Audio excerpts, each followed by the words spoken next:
أعوذ بالله من الشيطان الرجيم. بسم الله الرحمن الرحيم.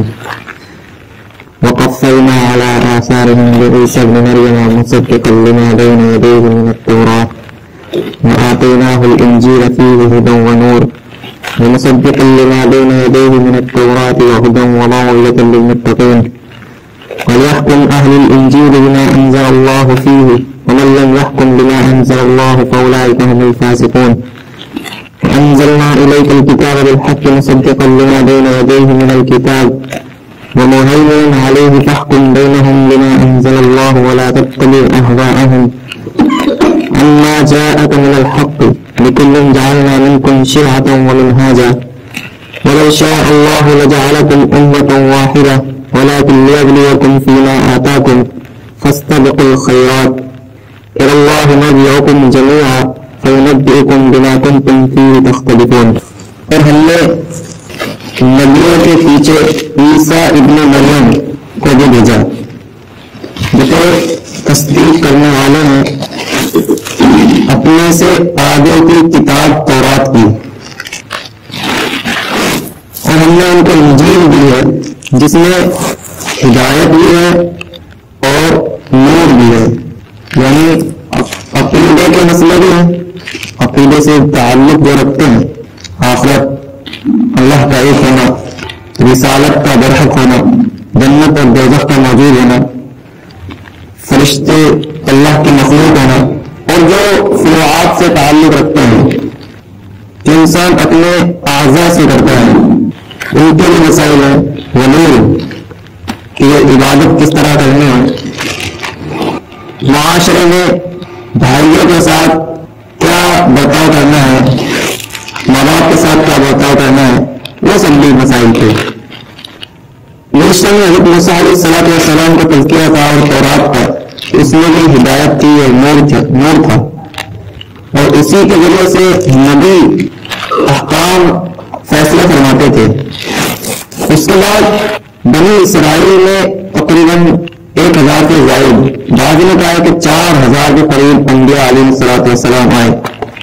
ایک نبی گزرتا ہے تو اس کی جگہ دوسرا آ جاتا، اور کبھی کبھی تو ایک ہی وقت میں کئی نبی بھی ہوئے، لیکن بنی اسرائیل کے آخری نبی حضرت موسیٰ علیہ السلام، حضرت یعقوب کی اولاد میں سے جو آخری نبی گزرے وہ حضرت عیسیٰ علیہ السلام ہے۔ انجیل جو ہے وہ تورات کا تتمہ ہے۔ تورات میں جو مسائل اس وقت کے اعتبار سے اللہ نے نازل نہیں کیے تھے، بعد میں حضرت عیسیٰ علیہ السلام کے اوپر وہ مسائل نازل کیے گئے، جیسا کہ حضرت عیسیٰ علیہ السلام کا بھی قول ہے وَلْأُحِلَّ لَكُمْ بَعْضَ الَّذِي مَا حَرَّمَ اللَّهُ عَلَيْكُمْ کہ میں آیا ہوں اس لیے تاکہ میں تمہارے لیے وہ تمام حلال کروں، وہ بات حلال کروں جو اللہ نے تم پر حرام کی تھی اس وقت، لیکن اس وقت کیونکہ طبیعت اب پختہ ہو چکی ہیں تو اس وجہ سے وہ چند چیزیں بھی اللہ کی جانب سے حلال کی جاتی ہیں۔ اللہ نے حضرت عیسیٰ علیہ السلام کو انجیل دی تھی جس میں ہدایت تھا اور نور تھا، اور وہ انجیل بھی تصدیق کرتی تھی اپنے سے پہلی کتاب تورات کی۔ نبی کا پہلے نبی کی تصدیق کرنا یہ نبی کے لیے ضروری ہے، نبی ہونے کے لیے ضروری ہے کہ اس سے پہلا نبی کے لیے تصدیق کرے۔ اسی طرح کتاب جو اللہ کی جانب سے نازل کی گئی ہے تو اس کے لیے بھی یہ ضروری ہے کہ اپنے سے پہلے کتاب جو اللہ کی جانب سے نازل کی گئی ہے ان کی بھی تصدیق کرے کہ اس وقت کے لیے وہ معتبر تھی۔ تو تورات بھی تصدیق کرتی ہے پہلے کی کتابوں کی، اور انجیل بھی تصدیق کرتے ہیں، حضرت عیسیٰ علیہ السلام بھی تصدیق کرتا ہے پہلے نبی کی۔ اور اس تورات میں ہدی و موعظۃ للمتقین ہدایت تھی اور نصیحت تھی تقوی اختیار کرنے والوں کے لیے، اور انجیل پر عمل کرنے والوں کے لیے یہ حکم ہے کہ چاہیے کہ انجیل پر عمل کرنے والے انجیل والے لوگ فیصلے کریں اس چیز کے ذریعے سے جو اللہ نے نازل کیا ہے۔ جب حضرت عیسیٰ علیہ السلام کی بعثت ہوئی تو اس وقت ان لوگوں نے حکم قبول نہیں کیا جو حضرت موسیٰ علیہ السلام کی پیروی کرتے تھے۔ جب رسول اللہ صلی اللہ علیہ وسلم کی بعثت ہوئی تو اس وقت ان ان دونوں نے قبول نہیں کیا کہ حضرت عیسیٰ اور حضرت موسیٰ علیہ السلام کی پیروی کرتے تھے، لیکن انجیل میں بھی اور تورات میں بھی یہ حکم نہیں تھا کہ آخری نبی آئے ہیں. تو فیصلہ انجیل اور تورات کے حساب سے بھی اگر کیا جاتا تو آخری نبی حضرت محمد مصطفیٰ صلی اللہ علیہ وسلم کے اوپر ایمان لانا ان کے لیے واجب اور ضروری تھا. اور جو فیصلے لے کر آئے تھے جو واقعے میں رشتہ میں نقل کیے گئے ہیں اور وہ فیصلہ کرانا چاہتے تھے ان مسائل میں جن کا حکم تورات میں بھی واضح تھا، انجیل میں بھی واضح تھا. مثلا قتل کا حکم کہ قتل کے مطلب قتل ہے اور وہ فیصلہ کرانا چاہتے تھے معافی کا. اسی طرح زنا کا حکم کہ اس کے بدلے رجم ہے تورات میں، لیکن وہ فیصلہ کرانا چاہتے تھے اس سے بھائی کا. تو ان کو یہ چاہیے کہ جب ان کی کتابوں میں خود موجود ہے اور اس پر عمل کرنے کے لیے تیار نہیں ہے، وہ اس پر عمل کرنا ان کے لیے ضروری ہے، تو پھر یہ کیسے ہو سکتا ہے کہ وہ اپنی کتابوں کو چھوڑ رہے ہیں تو نبی علیہ السلام پر کیسے ایمان رہیں گے؟ ایک طرح کی ترغیب ہے کہ فیصلے بھی کتاب کے مطابق اور ایمان بھی کتاب کے مطابق. اسی کو اللہ وحدہ وموعظۃ للمتقین وَلْيَحْكُمْ أَهْلُ الْإِنجِيلِ بِمَا أَنزَلَ اللَّهُ فِيهِ وَمَن لَّمْ يَحْكُم بِمَا أَنزَلَ اللَّهُ فَأُولَٰئِكَ هُمُ الْفَاسِقُونَ. اور جس نے فیصلہ نہیں کیا اللہ کے نازل کردہ چیز کے مطابق تو وہ لوگ پھر گنہگار ہیں. وَأَنزَلْنَا إِلَيْكَ الْكِتَابَ بِالْحَقِّ مُصَدِّقًا لِّمَا بَيْنَ يَدَيْهِ مِنَ الْكِتَابِ. اور قرآن کا ذکر ہے، تورات کا ذکر گزرا، انجیل کا ذکر گزرا، اور قرآن کا ذکر یہ ہے کہ ہم نے آپ پر کتاب نازل کی بالکل درست طریقے پر، بالحق، حق کے ساتھ میں. وہ بھی تصدیق کرتی ہے کہ سے پہلے کتابیں تھی، لیکن آسمانی کتاب کا خاصہ ہے وہ مہیمن علیہ اور یہ اس کی حفاظت بھی کرتی ہے. اور آخری کتاب جو قرآن مجید ہے تو گزشتہ میں نازل ہونے والے مسائل اور قیامت تک کے جو مسائل آئیں گے ان کی حفاظت اور قرآن مجید کی ذمہ داری ہے.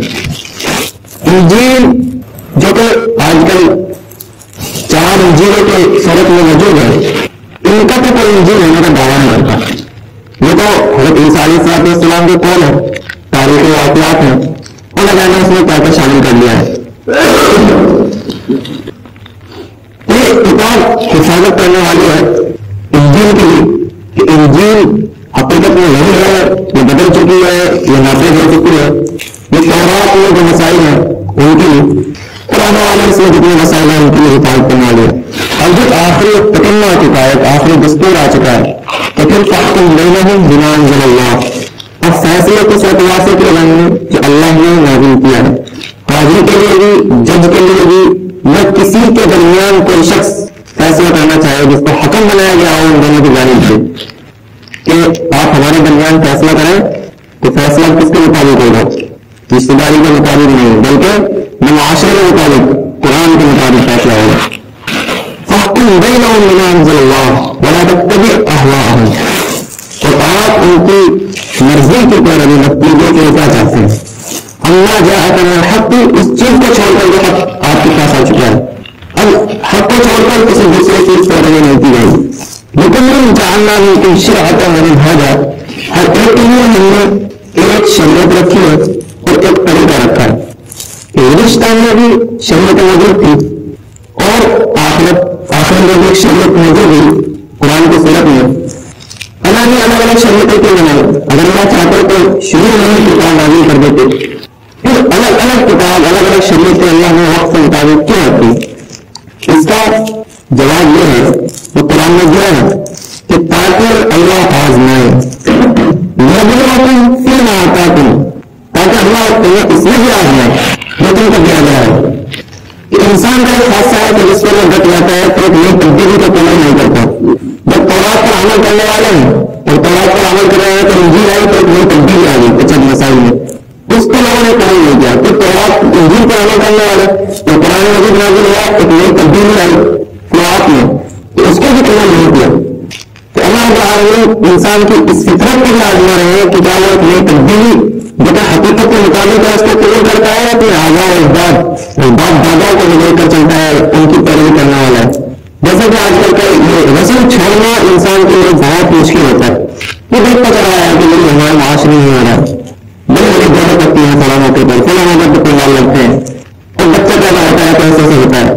یہ اندر اس طرح پرست نہیں ہے کہ اس کو بھی اگر بیان کیا گیا کہ یہ سنت ہے تو چھوڑنے کے لیے انتظار نہیں ہے. جتنے چاہے مسائل اس کو بتا دیں کہ قرآن میں ہے, قرآن شریف پہ یہ کام شریف کے مطابق نہیں ہے, لیکن جانا پائے گا تو پھر قرآن بھی اور حدیث بھی سب پاک ہے اور عمل نہیں کریں گے کہ ہمارے معاشرے میں چلتا ہے.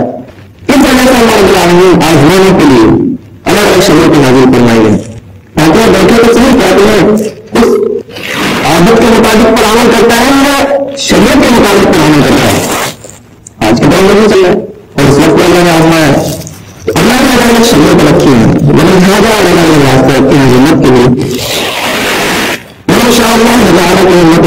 اللہ چاہتے ہیں کہ تم کو ایک امت بنا دیتے ہیں لیکن اللہ تم کو آزماتا ہے ان چیزوں میں اللہ تم کو دیتا ہے تو تم خیر کی طرف دوڑو, خیر کی طرف دوڑو, خیر کی طرف یعنی رسم و رواج کو چھوڑ کر صرف خیر کی طرف دوڑنا ہے, حقیقت جو ہے اس کو عمل کرنا ہے. تم اللہ مرجعکم جمیعا فنبئکم بما کنتم فیہ تختلفون, اللہ کی جانب تم سب کا لوٹنا ہے تو وہ تم کو بتلا دے گا جس چیز میں تم اختلاف کرتے تھے. اللہ ہم سب کو عمل کی توفیق عطا فرمائے. السلام علیکم ورحمۃ اللہ وبرکاتہ.